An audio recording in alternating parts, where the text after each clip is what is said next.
The purpose of this video is to clarify how we can use the recipe conversion template from my website, feastonadventure.com, to convert a conventional recipe into a just add water recipe for the backcountry. The next recipe we're going to look at is the Sloppy Joe recipe that I've done.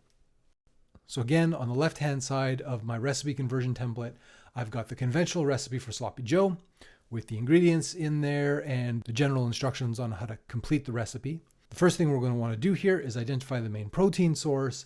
And just like the stuffed pepper we just looked at, again, we're looking at a ground beef situation. And a half cup of ground beef is about appropriate for a single serving of a just add water meal.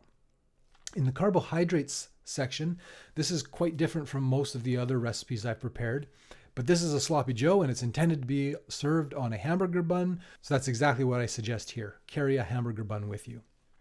Next, we're going to identify the primary herbs and spices that make up the main flavor ingredients. Just like we considered with the stuffed pepper, each of these just add water meals is going to end up making 1/4 to 1/6 of the conventional recipe. And we can see here in the Sloppy Joe that 6 buns is recommended, meaning that we're probably making around 1/6 of a serving. So for herbs and spices, that's kind of where we want to lean towards in terms of quantities of those things.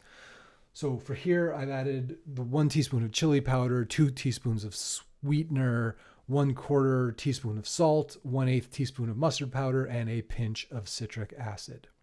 So some things to note here is the sweetener is really taking up the place of the honey in this recipe. And when I make this recipe, I use maple sugar as my sweetener. Now that's like a granulated sugar made from maple. It's not maple syrup.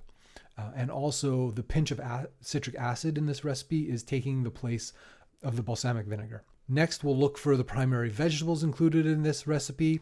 Onion again is here. So we're going to put in a tablespoon of onion flakes. A tablespoon of onion flakes, again, when a recipe calls for a medium onion or a large onion or a whole onion, 1 tablespoon of onion flakes seems to really be the right amount to put in a single serving meal. Next, we'll notice that tomato sauce there, that's a real important part of the sauce for this recipe. So we're going to add 2 tablespoons of tomato sauce.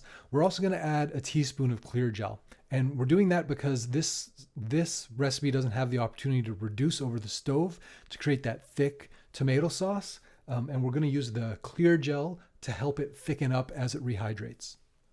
Then again, like we did in the last recipe, we're going to look for an opportunity to use fried garlic here, again, because we have browning going on in the recipe and garlic is included in the recipe. So we're going to bring that garlic in and we're going to make sure that we're using fried so we get those caramelized roasted flavors added.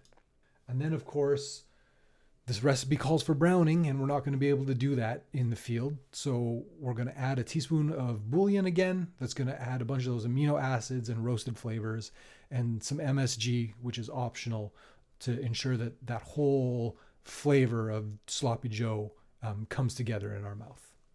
And that's how we use the recipe conversion template.